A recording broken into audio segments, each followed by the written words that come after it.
statement. And right now, we want to turn to some big breaking news from overnight. Hollywood director Rob Reiner and his wife, Michelle Reiner, were found stabbed to death in their Los Angeles home on Sunday. The Reiner family confirming their identities with the statement. Multiple law enforcement sources are reporting this stabbing, and now multiple sources are telling people that the alleged killer is the couple's son, Nick. Now, police have not confirmed this about Nick. This is source reporting. Authorities responded to a medical aid call that happened around 3:30 p.m. on Sunday and discovered their bodies. Police say that Nick is alive and being questioned. No arrests have been made. Rob Reiner, best known for Hollywood's most beloved films, directing The Princess Bride, When Harry Met Sally, A Few Good Men, Stand By Me. He was 78 years old. Court TV is on the ground there in Los Angeles. We're going to be covering the latest developments in this case for you. Look for reporting throughout the day. Right now, we turn to your top story this morning on opening statements, which is the verdict watch in the trial of Brian Walshe. That feeling of guilt had nothing to do with the killing, because he never killed Anna Walshe. Anna Walshe is dead because he murdered her. And he intended her death. The jury deliberated for just over 3 hours on Friday. There was one question from the jury regarding evidence photos. The jury asked about the picture of Anna Walshe lying on the rug in her living room, which looks like the one found cut up inside of a dumpster. We heard the medical examiner testify about blood clots also being found in that carpet. So many in our Court TV newsroom are wondering, what's the holdup? What's taking so long? Many of our analysts, our guest analysts, came on and said, we think this is going to be a fast verdict, but maybe not so fast. What do you think at home? Share with us your thoughts, and let me bring in our legal analysts on the program this morning. I have with me two high-profile attorneys, Tommy Pope and Mario Gallucci. Good morning to you, gentlemen. All right, so I didn't get to ask you two if you thought it would be a fast verdict, so fair enough. Maybe this is what you expected, that they'd be taking a minute here. Mario, would you start us off, please? Your thoughts on when the jury may come back? So as a defense attorney, you generally do not like a fast verdict. You want them to deliberate. You want them to go through the evidence. You want them to listen to your arguments. So I was, as a defense attorney, you hope that they do all of those things. So this is a positive thing for Brian Walshe, that they're looking through the evidence. Now you got to note, they want to see some of the exhibits. I believe they wanted to see the rug with the body and then the rug without the body on it, and some of the stuff that was found in the dumpster. So, initially, the prosecution wants a quick verdict, means they'll go in the back and they say, all right, who thinks he's guilty? 1, 2, 3, 4, 5, 6, 7, 8, 9, 10, 11, 12. And they go out. But in this case, it looks like they're doing their job, which is all we can expect. Definitely. Tommy, what did you think? Did you think they would be out for a while?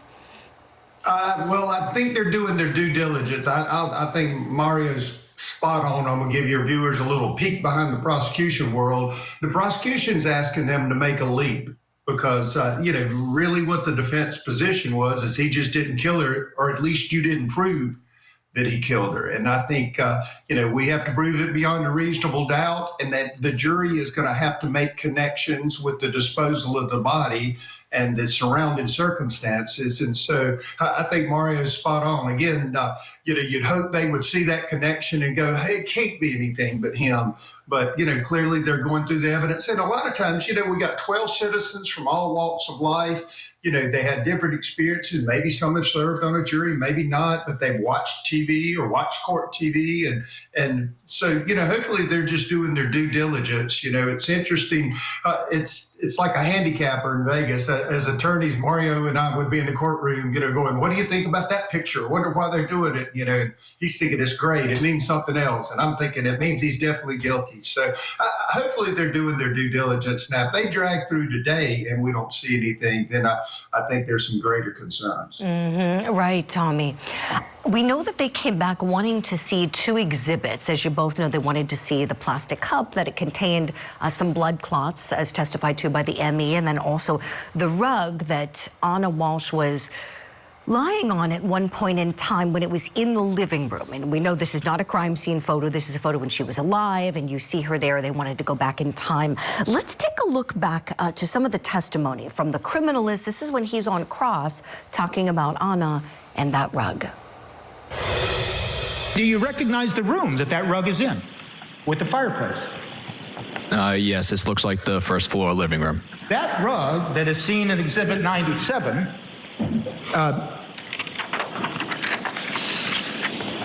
lying on the floor, there was simply no evidence on the floor area in front of the fireplace that there was any biological evidence of any significance. And when you, right, let me cut that off, right? Correct. Okay. So what might they have been wanting to understand a little better by taking another look at that picture? Mario, what do you think? And any guesses as to what those jurors might have been searching for? So Tommy just said something that is so right. Him and I could sit in a courtroom, and we would get a note, and I would look at that note and I would say, "Oh, they're going my way. This is what's going on." And Tommy takes the prosecution side in this case, and he'll say, "Oh no, it's not going your way. This is what it means." I've learned over the years not to look into any note. It could be one juror that's got one question about a rug. You have no idea what's going on in that room as you sit outside that room. But, you know, it's interesting that they wanted to see the room. It's interesting they wanted to see the room with a live body on the same rug and then the same rug without the body. So they're going through all of the evidence, which is what we want them to do. Right, Mario.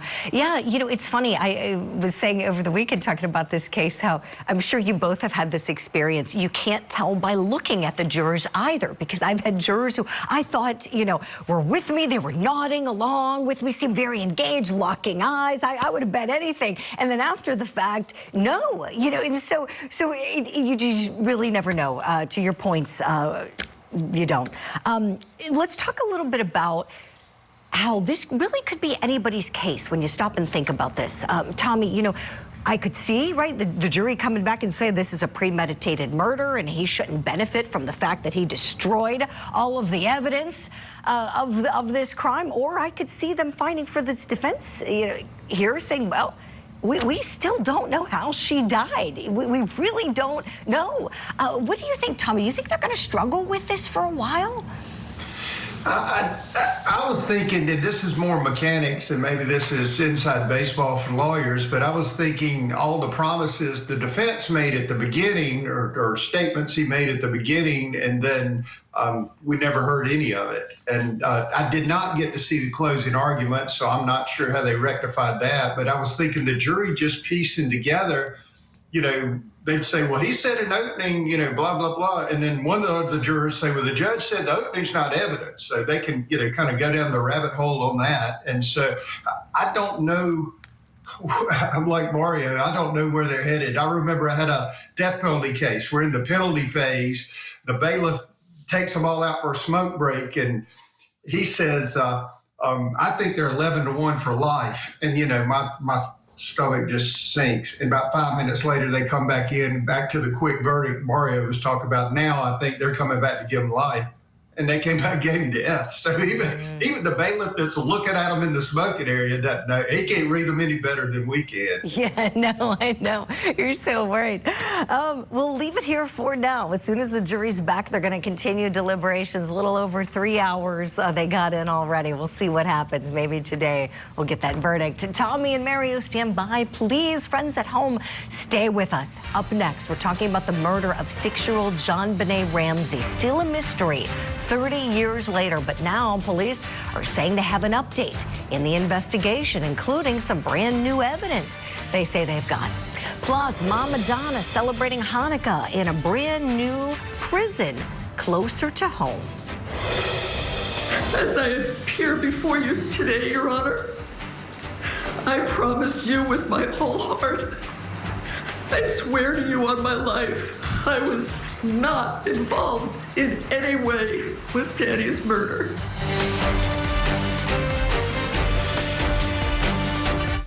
Coming soon to Court TV. A Microsoft executive gunned down. Now his ex and her new husband are charged with his murder.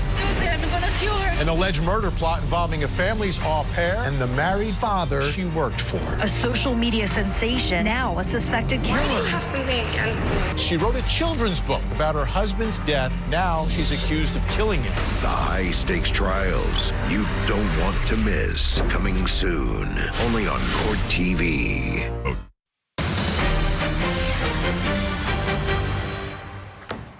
Welcome back to Opening Statements. We continue our coverage of the breaking news out of Los Angeles as police are investigating the murders of Hollywood director Rob Reiner and his wife Michelle Reiner. They were found stabbed to death in their Los Angeles home on Sunday late in the afternoon. The Reiner family confirming their identities with a statement. Multiple law enforcement sources have reported the stabbing, and now multiple sources tell People that the alleged killer was the couple's son, Nick.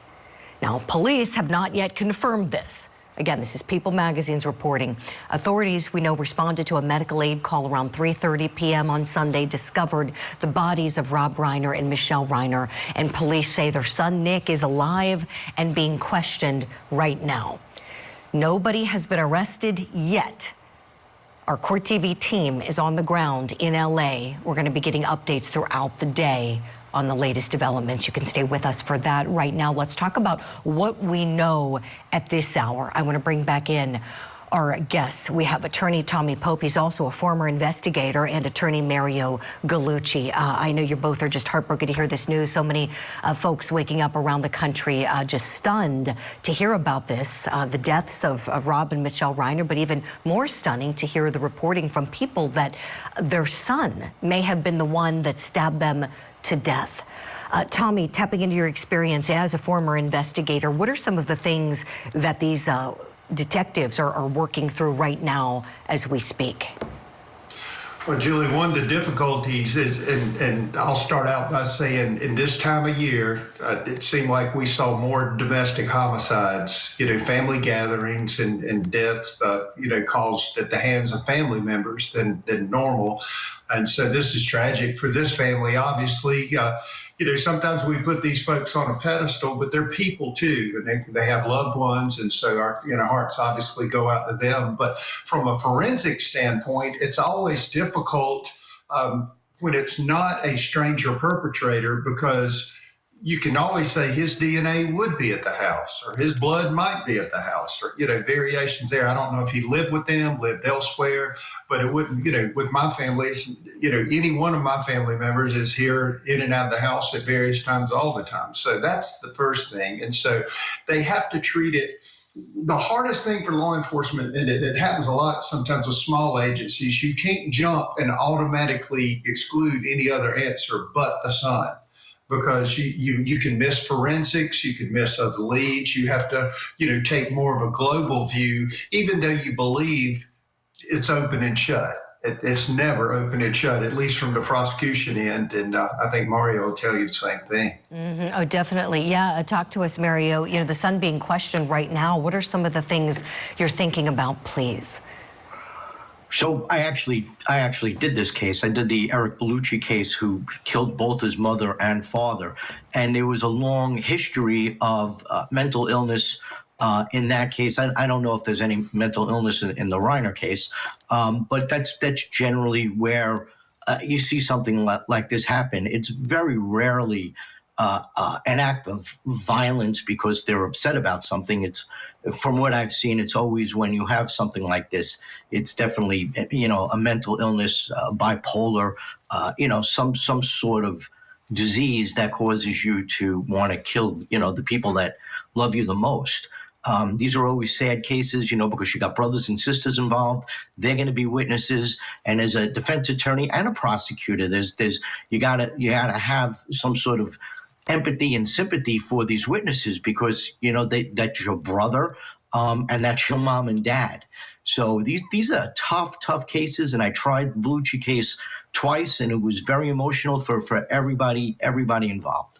Right, Mario. You know, you hit on something. I was reading anything I could get my hands on this morning, watching anything I could get my hands on about this to prepare to come on the show today. And I saw reporting from Perez Hilton, who we've had on Court TV Network a few times before, and he does a lot of Hollywood reporting, as you know. And his reporting was that Rob Reiner's son, Nick, has struggled for a long time with substance abuse problems and with homelessness.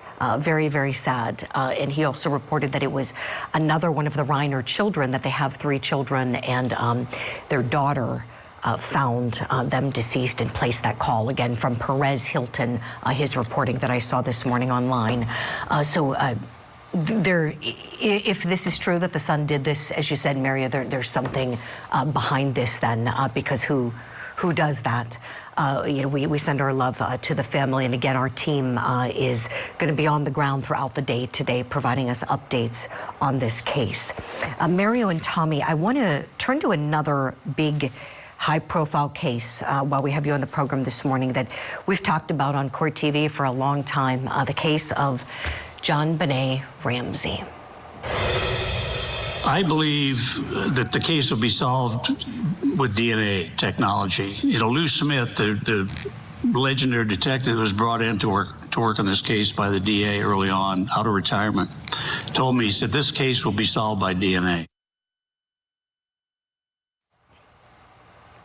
So nearly 3 decades later, John Ramsey continues speaking on the murder of his daughter, JonBenet. And now police have a new update in the case, but still no suspect. Friday, the Boulder Police Department released a video on the investigation of the 6-year-old's death in an effort to find some new leads. Police Chief Stephen Redfern assures the public that JonBenet's death remains a top priority while sharing some new steps like DNA testing.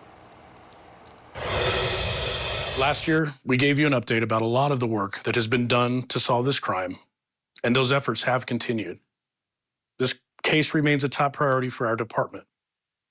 This past year, our detectives have conducted several new interviews, as well as re-interviewed individuals based on tips that we've received. We've also collected new evidence and tested and retested other pieces of evidence to generate new leads. Techniques and technology constantly evolve. This is especially true with technology related to DNA testing. Detectives continue to consult with outside experts from across the country, as well as our state and federal partners, to strategize and explore all options when it comes to evidence testing. Okay, now the chief said the department has also been in contact with the Ramsey family. They urge anyone with knowledge of the crime to please come forward. So this update that really didn't give any details is what got us talking. And so what I was wondering, and I want to ask all of you, do you think there's a method to this madness, to have the chief essentially go on, on television, online, on, wherever this update was played publicly, and basically say we have an update and working on it, but there was nothing specific. We're talking about DNA testing. Well, what DNA? Whose did you find? Who are you in? It just, is there a reason for this? I just wonder, are they looking to surveil someone in particular? Are they trying to put this out there to maybe prompt someone to act so they can take a look at what they do? Manuel Gomez, you're joining the conversation. What do you say, please? Well, I did some severe research into this case, and I have to tell you, there is DNA found, new DNA found on the little girl's underwear, okay? And this is what they were referring to about the DNA. He didn't come publicly and say it, but you notice he was talking more about the DNA, and that's the fact that I found out. Now, what I did know is they haven't researched the aspects they need to, and that is my recommendation and solution to help solve this case is, 1, take the new DNA that they found, run it through all the jail databases. Now, it's going to take an investigator anywhere between 2 to 3 months to run the entire United States, but you would run millions of people at one time to see if their DNA matches with the DNA found on the clothes of that little girl. Second, okay, on this case, I don't believe that it was just a pedophile that attacked the girl, but I do believe, unfortunately, that the father was involved. And due to the fact of his cordial, nonchalant attitude when he found the baby and when he brought up the body from the basement, the body, he asked Is she dead? Now, she had rigor mortis. Her eyes were white. Her body was completely pale. Why would you ask that when you found your kid? You'd be crying. The guy was nonchalant. There's something highly suspicious about him as well. You know, meanwhile, I read Dr. Cyril Weck's book on the case. I've talked to him about it. God rest his soul, one of the greatest forensic pathologists of our time. He was highly suspicious of the father. We're going to get into more of Dr. Weck's findings later this week on the show. But in terms of what investigators are doing here, Tommy Pope, do you think this could be a prompt? Like, are they trying to prompt someone? Because they said nothing in terms of what's new. We don't know what's new. You just came on and said you're working on the case still. Could this be, you know, deliberate? A law enforcement tactic, in other words. Yeah, I think it could be. I will say it's an irony, Julie. You and I were talking when I saw you in studio in Atlanta, how I got invited to New York to talk about the John Benet Ramsey case like 30 years ago, and the media was saying, why are they not more forthcoming? And I was explaining that sometimes law enforcement has to keep it close to the vest. And I joked that I never got invited back to that group after I told them the media didn't need to know more. But I think, you know, we do have new technology. I can remember a death penalty case I tried right when DNA first started, and it was that RFLP DNA, and you had to have about the sample size of a quarter. And by the time the guy had gotten it overturned and come back, and I had to try him again, we had PCR. And so now you have the smaller, you know, DNA. And so I think they've got the evidence.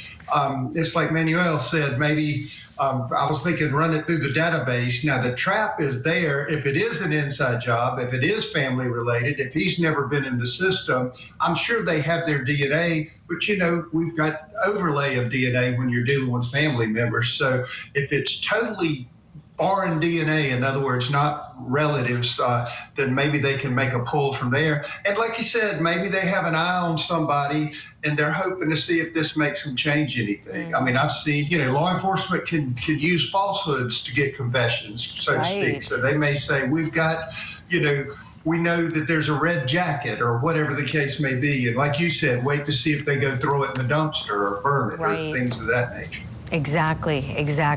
There's so many more questions with this case. I wish we had more time. We got to leave it there for now. Everybody stand by. Still ahead here on Opening Statements. As part of our 12 days of holiday crimes, we're shining the spotlight on Mama Donna.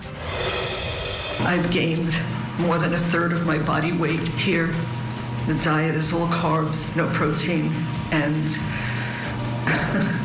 you know, when you get spaghetti with mashed potatoes, cornbread, and white bread, that's your dinner. Mama Donna is going to be in a new home for Hanukkah. We'll talk about that next. Plus, a shocking development coming out of the case in California. The alleged lip filler defendant, Maya Hernandez, accused of killing her child. Well, apparently she was getting a Brazilian butt lift. Instead, we'll break down the new information when we come back.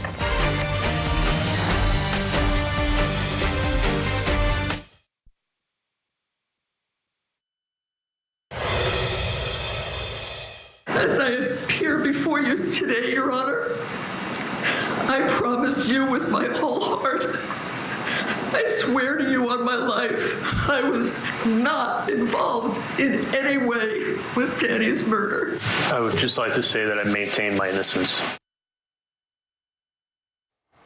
Hollow words from Mama Donna and her son Charlie, both convicted in the murder of Dan Markell. And as a result, they're spending Hanukkah behind bars. Donna in Florida, Charlie in South Dakota. Mama Donna was recently moved to Homestead Correctional Institute in Homestead, Florida. This is her new mugshot. Take a look at this. This is where she wanted to serve her time so she would be closer to her hubby, Harvey. Investigators zeroed in on the mom and the son following a lengthy investigation into Professor Dan Markell's homicide. Listening to the pair on wiretaps, jail calls, and remember when Donna talked to Charlie about countries with no extradition? The other thing I don't understand that my daughter could help me with, but we've been looking it up over and over, because things change if there is extradition from Vietnam. Because we've looked at all the places. I mean, I could go to Korea and China, but there's no extradition. But we're looking for places where there's no extradition.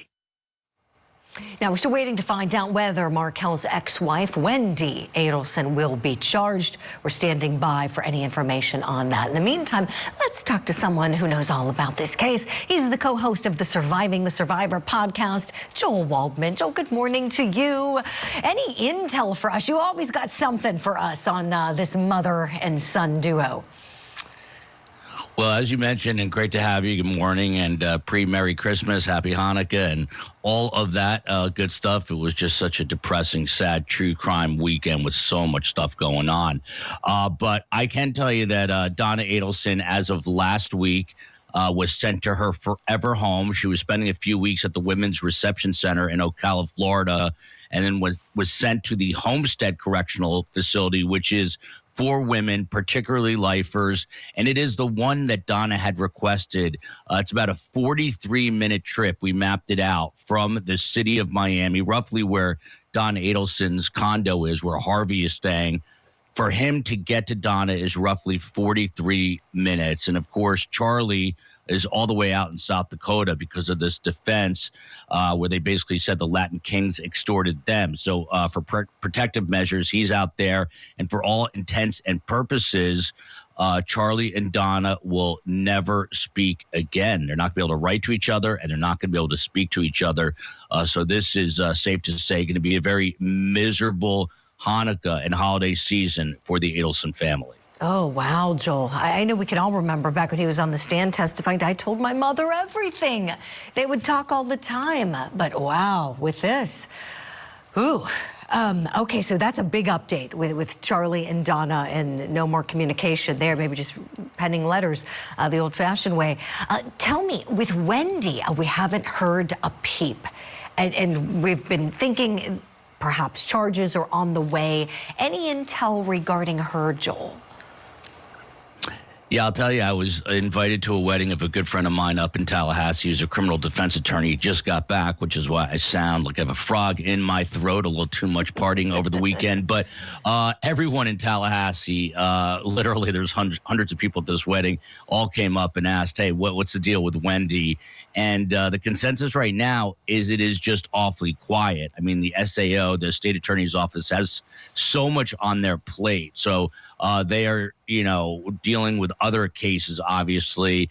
And if we get word, it won't be, I don't think, until after the new year. But there are people out there who are sort of thirsting for indictments certainly for Wendy, possibly even for Harvey. But I can tell you, I've spoken to Ruth and Phil Markel as well. And I don't want to speak on their behalf, but they have made it clear that justice will not really be completely served without an indictment on Wendy. So a lot of people are looking for that, and we will see. And I don't know how much time we have for the segment, but real quick, we got some records on Donna Adelson from the Leon County Jail from before she was obviously sent to state prison. And for whatever reason, she was hoarding beef jerky sticks. She had 19 of them in her cell. She was complaining she didn't get enough protein. She had 19 of them. She wanted Joel, oh my goodness. Hoarding beef sticks. Yeah, we had 3 former inmates, one who served over 31 years in the North Carolina Department of Corrections, and she told me there is no way she's going to have 19 beef jerky sticks in prison, in state prison. They're only allowed 2 of everything, if that. So that's going to be cut down as well. Donna's getting it from all sides. Oh, she really is. We got to find out where the beef jerky went after the transport. Did she eat it all before she got in the van to go? Did she smuggle it in?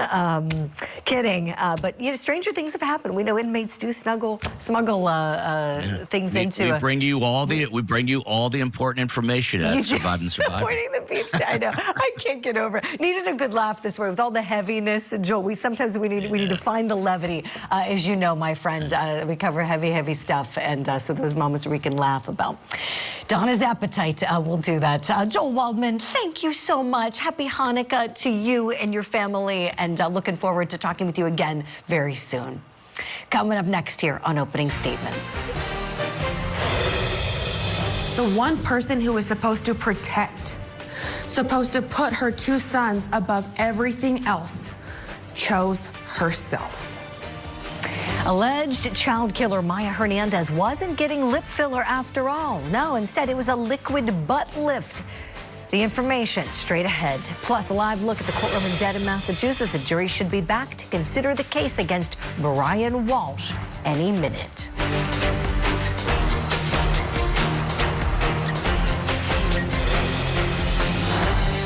It is the season for true crime. Each morning, we'll dive into a case that took place around the holidays. Join us for the 12 days of holiday crimes. Opening statements with Julie Grant. Mornings at 8/7 Central on Court TV. I'm Vinny Politan. Welcome to Closing Arguments. What's happening here? It's unreal. Let me show you exactly what happened. Closing Arguments with Vinny Politan. Tonight at 8/7 Central. Only on Court TV.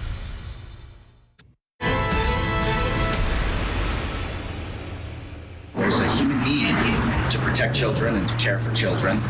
But the fact of the matter is she's still a child herself. She's barely 20. You don't stop becoming a child when you turn 18. It's a tragic situation and she's incredibly sad.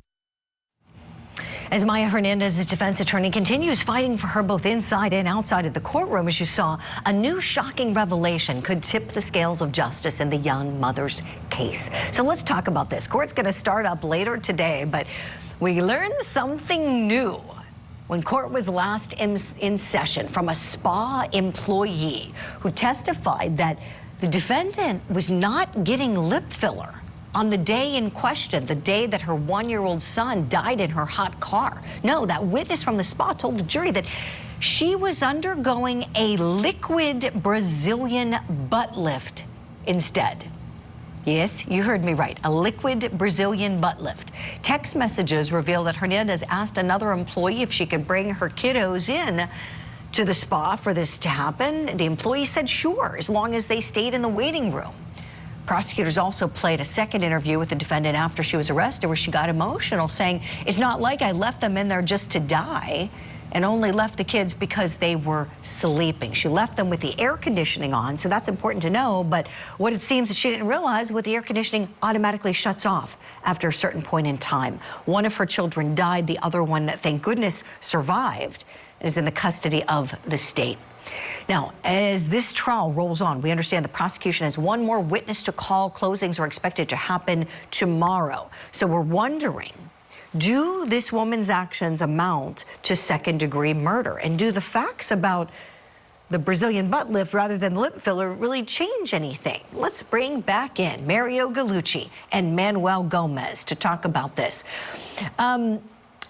Mario, from a legal standpoint, does this make much of a difference for either side, what the procedure was? I don't think so, but you know, these cases are just horrible. I mean, it's a tragedy.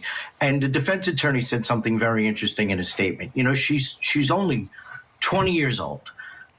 You know, just because you're over 18 doesn't mean that you're an adult.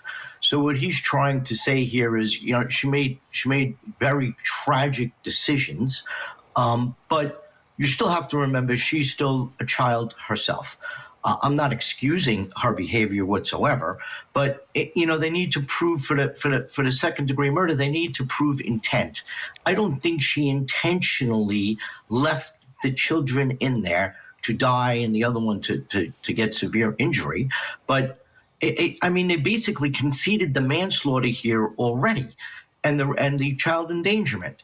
So, you know, to go, you know, lip filler or butt filler, you know, that doesn't really matter. It shows that she's very vain, so vain that she left her children in the car even after she was told she could bring them into the facility. So look, this is a sad, tragic case, and it's everybody loses here, everybody. Mm-hmm. Right. This is awful. Yeah, Mario, it's awful. No matter which, you know, part of her body she's getting filled, you know, she had everything at the time. This is what's so sad about this. She had everything. 2 beautiful, healthy boys.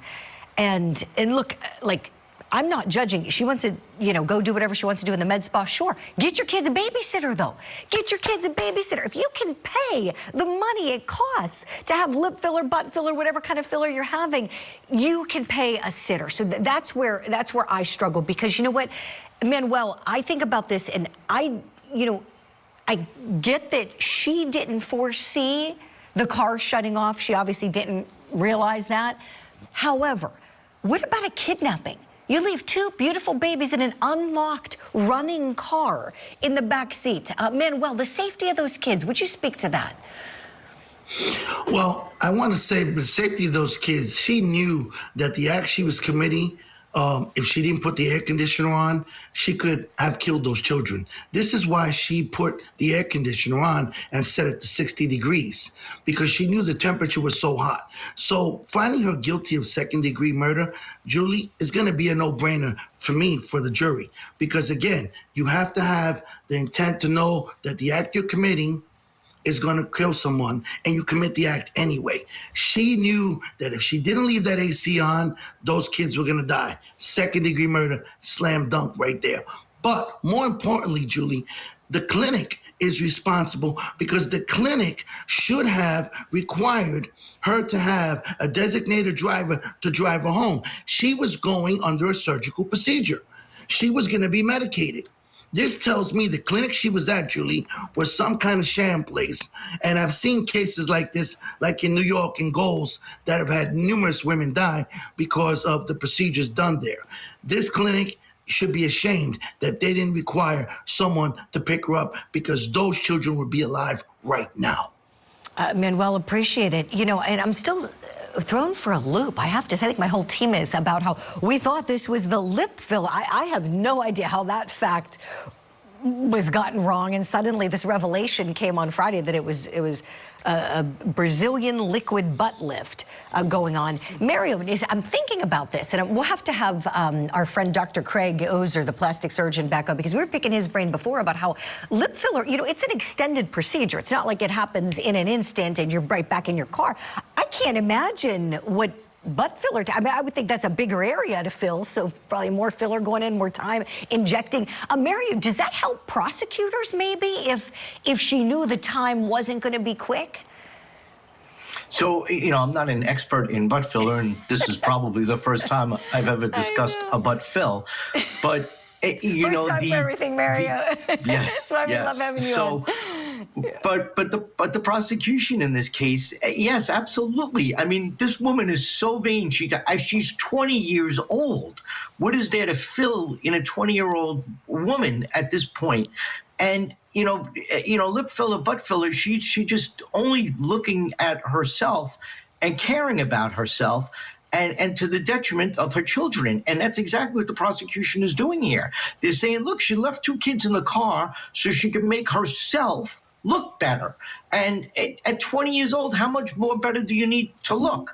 So, yes, this is absolutely, prosecution's going to run with this, run with that. Yeah, I would think so. We need to do more digging here, because the closings are going to happen tomorrow. And so everybody knows, our cameras were excluded. The judge had a court order in place where we can't show the evidence. We can show the opening statements, the closing arguments, we can cover the verdict. How I wish we could see all this testimony. Manuel, tell me, in terms of that other child in the custody of the state, we only have about 10 seconds. I would think that that other child, once he learns what happened to his brother, is going to have a tough time later in life. Unfortunately, I think this child's going to be damaged, and I pray to God that one good family member raises him. Yeah. But unfortunately, I think this mother's going to be in jail for at least 25 years. That's a solid prediction. We'll watch the closings together live tomorrow when we're allowed to film. Great discussion with you both. We'll keep digging into the butt filler, no longer the lip filler at issue in this case. Mario Gallucci, Manuel Gomez, always a delight to have you both on this show. Thank you so much.